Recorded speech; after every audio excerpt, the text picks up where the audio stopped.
Hi again, welcome to my channel. I'm Lem. Thank you for stopping by. Today I want to do a follow-up on the eBay disaster bass guitar, which I purchased on eBay. It was a bit of a disaster, and I got it. The neck was bent like a banana, all the strings was rusty. It looked like it was been left in a barn for years and years. And I didn't know what to do with it. I want to shout out first of all to John Dobson. Thanks for your comments. I love those comments because you guys are much more knowledgeable than me, and obviously it gives me insight of certain things which I don't know. I'm always grateful for that. The plot thickens with that Stag guitar because it's not what it appears to. It's not what I thought it was. Something was bugging me about it. I'll let you know what I'm talking about. Let me go and show you the actual. Right, okay. This is the Stag bass. The only biggest regret with this Stag bass, obviously you can see it's all in all its glory now. I wish I took a picture of it before I'd done all this work, because it looks lovely now. I put a sort of ashtray cover on it, and new strings and everything else, and sort of condition the fretboards and the frets and everything else. Look at that headstock. Does that remind you of anything? Look at the Squier bass, PJ bass Affinity. It's got the typical Fender thing going on, yeah. Back to that. It's a copy. Now, I'm sort of generous because I give away stuff. I gave away a bass to my friend Kelvin. This was given to me. Someone basically put it in a skip, or dumped it outside a shop or somewhere, whatever. Can't remember what it was, but it was given to me. I don't know the full extent of it, but I kind of cleaned it up and sort of serviced it and gave it to my friend Kelvin. Look at that headstock, and the logo is like it's kind of faded a bit. It's like it's been written on Stag. Now that's a sort of P-bass copy. Now look at that headstock. If you basically go online and look at Stags, current Stags, they've got that headstock, but not this. This is a kind of rip-off, a copy of a Fender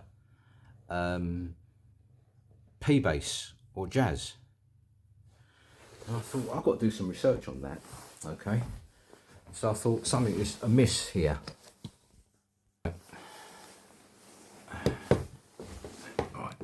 Basically just adjust the camera a bit. It's just although my daughter's back from Scotland, she's doing stuff. Right, I went on a forum, various forums, and this is what I discovered. It's all exciting stuff. And I thought, okay, right, let me find it. Okay, right, this is one forum. Somebody recently purchased a used old looking Stag bass. It's very Fenderish, like my one, yeah, and not a current production model which is widely distributed at the moment. The logo on the headstock not at all like the current new models. All the contours or contours and shaping characteristics of a copy era precision bass. It had a basic made in Japan on the neck plate, very much like an Ibanez model from the 70s. Some indication that this is a similar to the Japan copies made in the 70s and 1980 period. Okay, he's asked the question, does anyone know about these? It plays as good as my 1960s Fender P bass. That's interesting. I have all three. I have three, and this stands up, and this stands up. I suppose it's is comparable to its P-Bass. It removed all the rusted strings, oh that sounds familiar, and restrung it with new ones. That was one of them.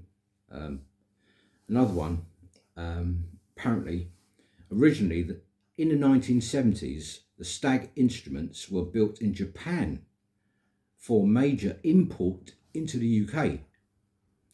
They were mostly solid bodies and copies of American brands. Stag basses were inexpensive entry-level instruments, kind of like the SX guitars today. You could find some gems among the mostly uninspired basses if you look hard enough. The other one, person said, "Hello, Dean. This confirms my, thinking." And obviously he's replied to the question he asked. Hello, this confirmed my thinking. Thanks very much. The bass was purchased in Canada and could have easily been distributed from there into the North American market. It's really a gem, right? P-Bass is a great P-Bass sounds and it stands up to my $5,000 Fender from the early 60s. I was fortunate enough to purchase this with a hard shell case for the princely sum of $50. Feels like I stole it. Thanks very much for the information. It's very much appreciated. I paid £60 sterling. I don't know what that is. It's probably comparable to what he paid for his, but he had a hard case with his as well. I've got a soft case, a richer case with mine. What's the other thing? Yeah, the original Stag guitars were made by Fujigen. Fujigen, is that how you pronounce it? I'm not sure. Okay, right. So, the long and the short of all this, what I've, based on what I've done research, and I've got a lot more information, but just for a period of time, this bass, easy just to show you it. Okay, right. This bass is an early model, yeah. Almost like a lawsuit era before they got kind of stopped and rebranded again, yeah. It's a kind of a copy of the Fender Jazz bass. If you compare it to the P-Bass, okay. Now, let me put it on the desk so you can see a closer look. Right. Wrong angle. Right. So it's got that kind of metal plaque on it, yeah? As I said, it's still a bit bent a bit, that one there, the first one, it's like this bit, but it's really bent over in that one as well. I straightened it as much as I could. I didn't want it snapping. But you see, I kind of, how dark that was, proper rosewood. And I believe it's a maple neck. I don't know what the body is. As anyone's guessed. It could be, we said it's solid wood, but it could be, it's got a lovely kind of sunburst finish to it. If I turn it round on the back, it's got an awesome figurative neck. I don't know if that's coming out well. The neck, absolutely, is a quality wood, maple. So I cleaned up, this was all horrible and rusty. I cleaned up the open gear tuners as much as possible. But you can see, and it's got that plaque on it, that quality neck plaque, whatever you call it. That's the body at the back. How many pieces of wood that is, it's probably more than one, but I don't know. If you compare the two, this is the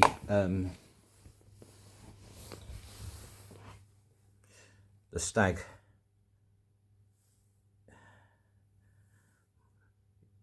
more recent Stags, the updated ones that were still currently in production, made in China, it's like that shape.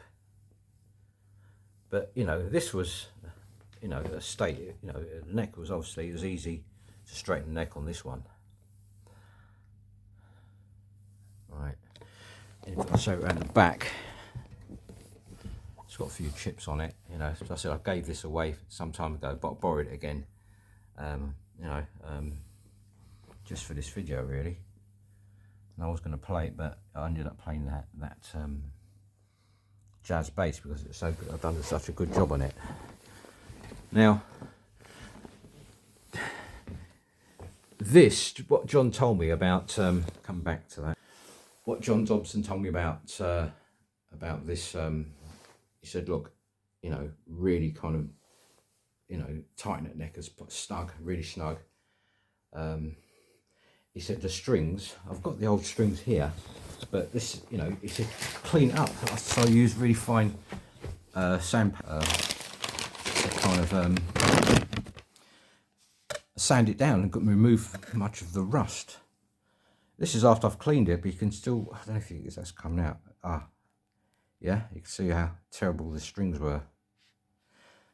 And this was an improvement. But when I finished with it, as John told me, I couldn't believe it was like night and day. I got all the rust off it, and obviously as you can see the residue of the rust still on some of the strings.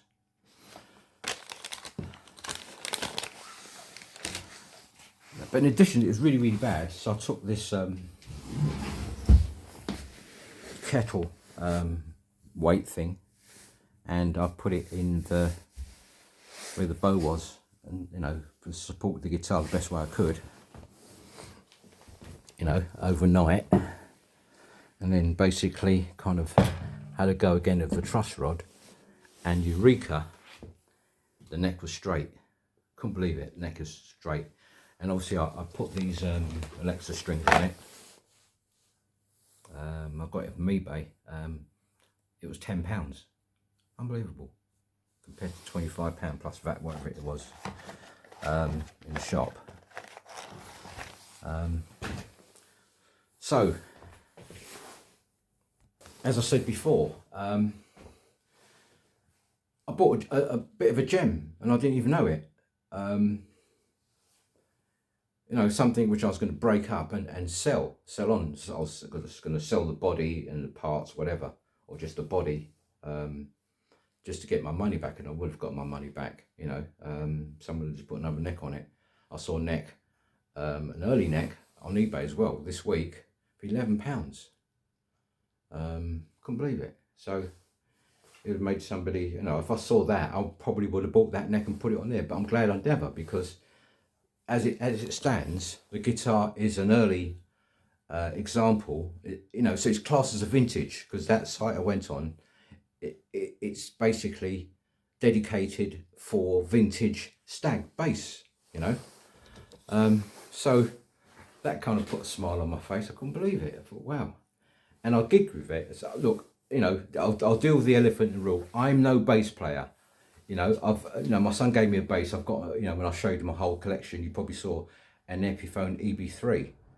You know, where the mud bucker was missing, so I had to go on eBay and you know, I've never really played. I've never gigged out. You know, I've always gigged with playing my guitar, but not with a bass. So, you know, last week was the first for me, and you know, I kind of 2 weeks I had to kind of learn the lines. You know, the bass lines. Basic bass lines, and what I did, oh yeah, I bought an amp, Lockdown. I'm glad I bought this amp, saved me sort of hiring one or buying one.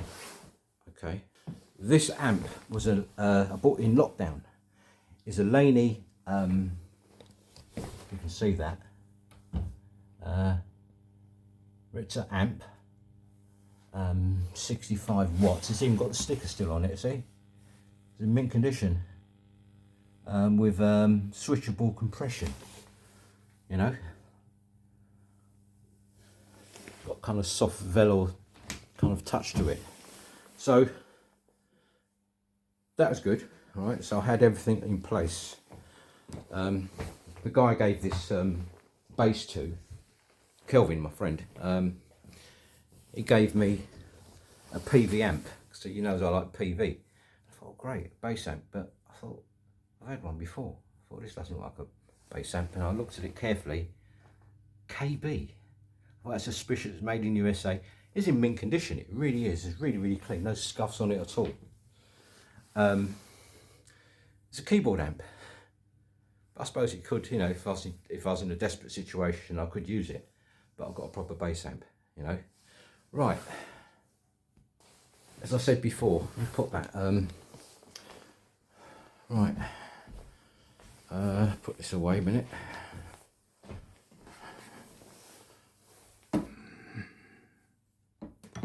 Right. So, as I said, Bonners. Because I wanted a backup plan because I wasn't confident I could do it. I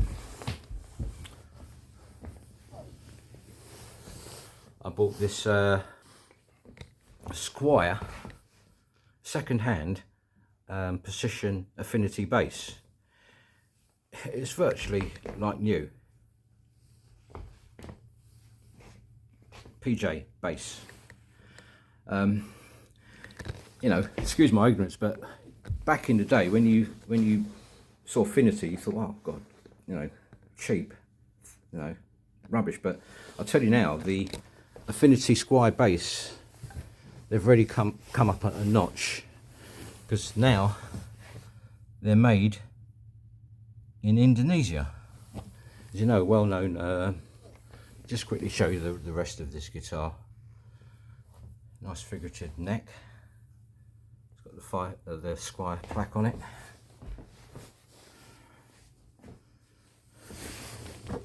Really lovely bass. And obviously, I you know, it's set up with flat wound strings. Flat wound strings gives them more of a mellow tone. It's not as bright as a normal round wound strings. You can always tell a quality, the new Squier Affinity lines, their logo is kind of gold with a border around it, black border around it.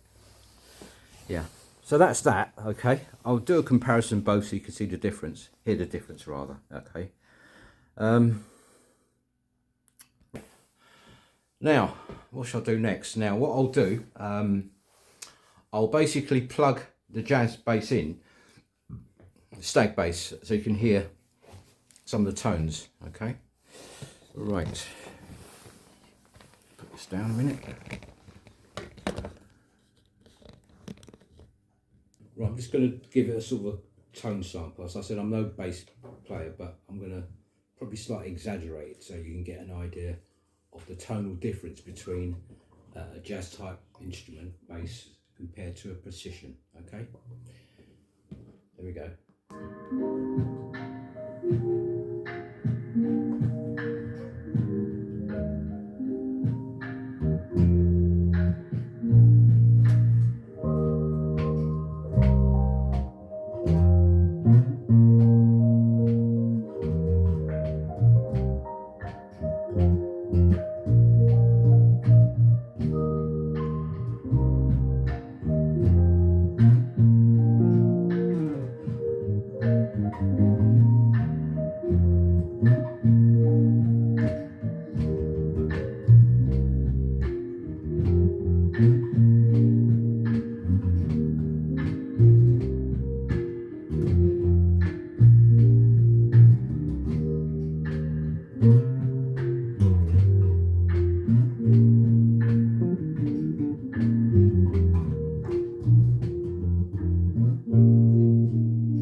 copyright free. So let's swap over to the Squier Affinity PJ Precision bass. Let's see what it sounds. I mean, just to let, I mean, I turned the bass down on that because that could be very, very bright. Okay. Incidentally, the plug jack socket's on the bottom, whereas the PJ bass is actually on the top. Okay. Right. If I go a bit mad, it's not really to, you know, as I said, I'm not a bass player. It's just to emphasise the tonal quality. So I'm going to exaggerate a bit because this backing track, oh, I should have found a better one. It's copyright free. So, but it'll serve its purpose. You get what I mean.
Do you know what, this is so easy to play.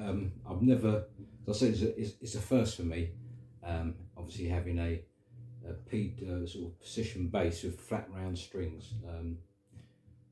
It's so different. It makes it feel buttery smooth, you know. Almost playing it like a guitar, but hey ho. Very good. I want to try that bass again because this seems much easier to play.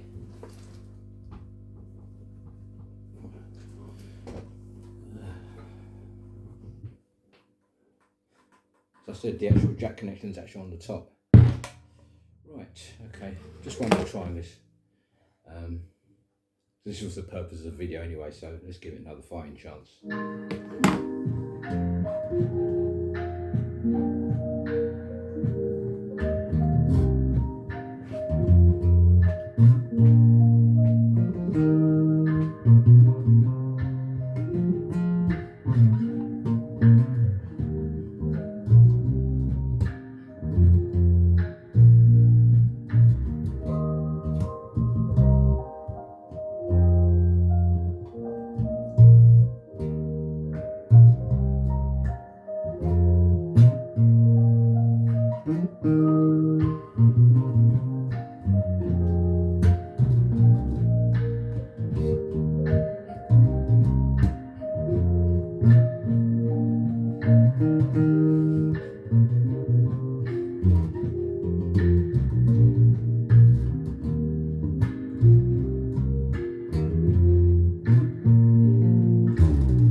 So I can't stand any more of that backing track. It's torture for me. But anyway, as you can see, the difference, jazz bass can really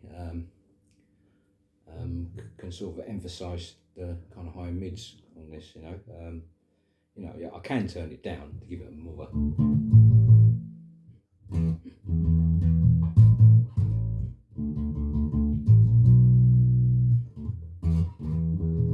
Obviously, I can EQ the amp and make it sound really, really bassy, but you get the idea. Anyway, that's that. So, what's the final conclusion?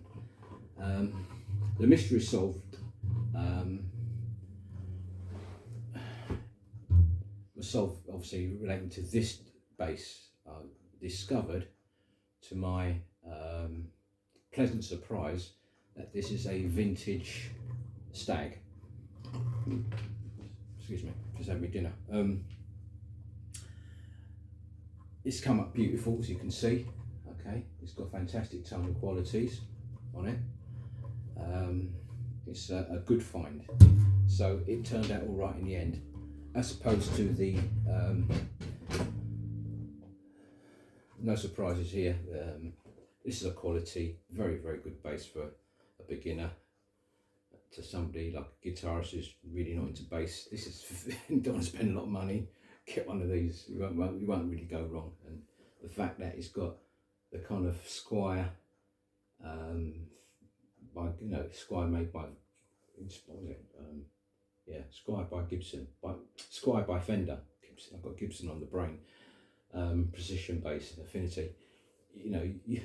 You'd be proud to own one of these. You won't feel embarrassed if you had to go and gig it as well. I noticed a difference when playing flat wound strings. It's that much easier. It's less work. The economy of movement and all that kind of stuff. Great stuff. So that's it for now. You can imagine from a potential disaster turned out something quite surprisingly good. I'm going to keep them both because it's variety is a spice of life. That's what I say. I admire people who have one instrument and they literally, or maybe two, and they literally flog it to death. They wear it down. The paint comes off it. The finish comes off of it. I really admire those type of individuals who can do that. But I get bored quite easily, I need stimulation. That's why I've got, I think one of my daughter said, "Why do you need so many guitars?" And I said, "Well, why do a tennis player need so many, more than one racket?" I think, we as musicians, we like to have a bit of variety in a backup plan. So I've got more than enough in terms of backup plans in the guitar department. So I've got enough bass. I don't need to get any more because I don't intend to be a bass player. I'm going to learn the instrument a lot better, get proficient at it. So, I could literally, at a drop of a hat, without thinking twice. Yeah, I'll do it. You don't want the guitarist, you want the bass, I'll do it. So that'll give me another string to my bow, so to speak. Anyway, thanks again for checking me out. Have a wonderful weekend. If you haven't considered subscribing, it doesn't cost you anything. I don't ask you for anything. It helps me grow my channel. Peace out. All the best.